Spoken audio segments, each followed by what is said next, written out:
নমস্কার বন্ধুরা, আশা করি তোমরা সবাই ভালো আছো। আমি আবারও আজ চলে এসেছি প্রতিদিনের মতো ভিন্ন ধরনের এক ভিডিও নিয়ে। কিভাবে আমরা কুমড়ো দিয়ে মশলা বড়ি তৈরি করতে হয় সেই ভিডিওটাই তোমাদেরকে করে দেখাচ্ছি। এই কুমড়ো মশলা বড়ি এগুলো কিন্তু ঠান্ডার দিনেই হয়, এগুলো সারা বছর হয় না। তাই আমি এখানে নিয়েছি 2 কেজি কলাই, কালকে ভিজিয়ে রাত্রে বেটে রেখেছি। আমরা 2 কিলো ওজনের কুমড়াটা নিয়েছি, সেটা আমরা কুড়ে ভালো করে শুকনা করে নিয়েছি। এবারে আমরা এখানে 150 গ্রাম আদা নিয়েছি, থেকে রস আমরা নিচড়ে নেব।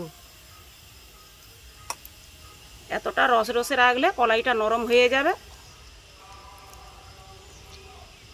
আমরা শুকনো লঙ্কাকেও মিক্সিতে গুঁড়া করে দিচ্ছি। গুঁড়া বলতে সম্পূর্ণ গুঁড়া হবে না, কিছুটা কিছুটা দানা দানা ভাব থাকবে। আমি 1 চামচ এখানে নিয়েছি, আর 1 চামচ দিয়ে দিচ্ছি। আমি 25 গ্রামের মতো জিরা দিয়েছি। 2 চামচ কালো জিরা দেব।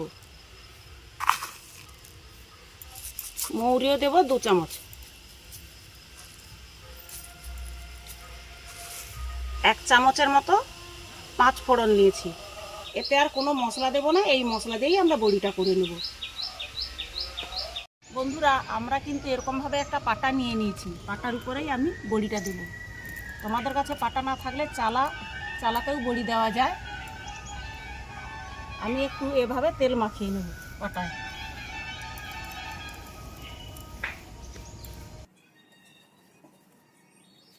আমি এতে হাত দিয়ে তেল মাখাচ্ছি। তোমরা চাইলে একটা কাপড়ের টুকরা নিয়ে তেল চুপি চুপি মাখিয়ে দিতে পারো। এইভাবে তেলটা ভালো করে সব পাশটাই এরকম মাখিয়ে দিতে হবে। বন্ধুরা, এই মশলা বড়ি কিন্তু একজনের পক্ষে দেওয়া সম্ভব নয়, তার জন্য 2-3 জন অবশ্যই লাগবে।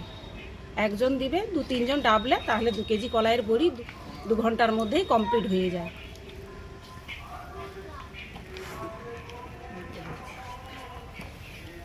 এই পরিমাণ লবণ দিব, ওই অতটা কলাইয়ের মধ্যে এই পরিমাণ লবণটা লাগবে।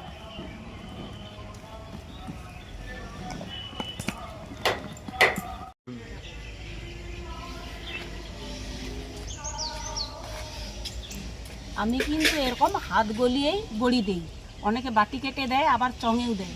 কিন্তু চঙের বড়িটা দেখতে যতটা সুন্দর হয় সেরকম ঠিক সুবিধার হয় না, মানে চাপটা চাপটা হয়ে যায়, এরকম ফুলা ফুলা থাকে না।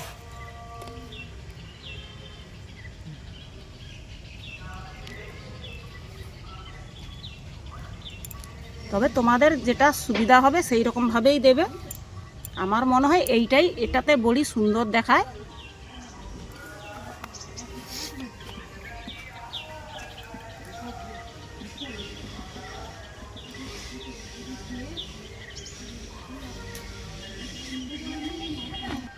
আমি মশলাগুলো গোটা দিয়েছি, অনেকে মশলাগুলো গুঁড়িয়ে দেয়, কিন্তু গুঁড়িয়ে দিলে কি হয়, সেন্টটা হয়তো ভালো উঠে, বড়িটা কিন্তু ভালো রঙের হয় না, বড়িটা কালো টাইপের হয়। তাই আমরা গোটা মশলা দিই, বড়িগুলো সাদা সাদা হয়, আর ভেজে যখন খাবো তখন মশলাটা অটোমেটিকই আমাদের মুখের মধ্যে পড়ে, যার জন্য সেন্টটা তখনই টেস্ট সেন্ট দুটোই পাওয়া যায়।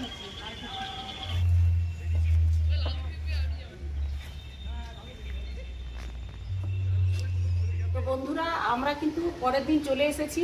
আমাদের বড়িগুলো শুকিয়ে গেছে। এইবার কিছু কিছু বড়ি পাটা থেকে ঝরে গেছে, আর কিছু বড়ি এখনো পাটার মধ্যে আছে। আমরা সেগুলো কিভাবে তুলতে হয় তুলে নেব।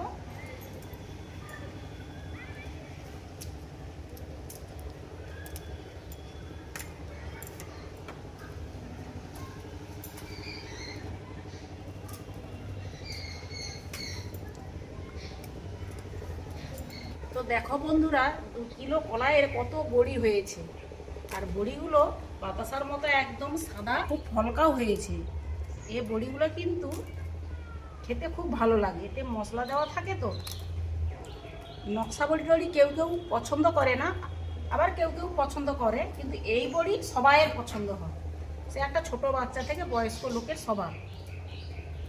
তো বন্ধুরা দেখো, আমার বড়ি কত সুন্দর হয়ে গেছে, একদম হালকা ফুলকো বড়ি, সাদা ধপধপে বড়ি। তো এ বড়ি তো খুব ঠান্ডাকালেই হয়। তো বন্ধু, তোমরা ঘরে না বসে থেকে এই শীতের মধ্যেই তোমরা বড়ি করে ফেলো, তাহলে বুঝবে বড়ি দেওয়া কতটা সহজ ব্যাপার। খুব সহজভাবেই কিন্তু বড়িগুলো তৈরি হয়। বেশি খাটাখাটনি করার দরকার নেই। তো বন্ধুরা, আমার বড়িটি কেমন লেগেছে তোমরা অবশ্যই কমেন্ট করে জানাবে। আবার দেখা হচ্ছে পরের একটি ভিডিওতে।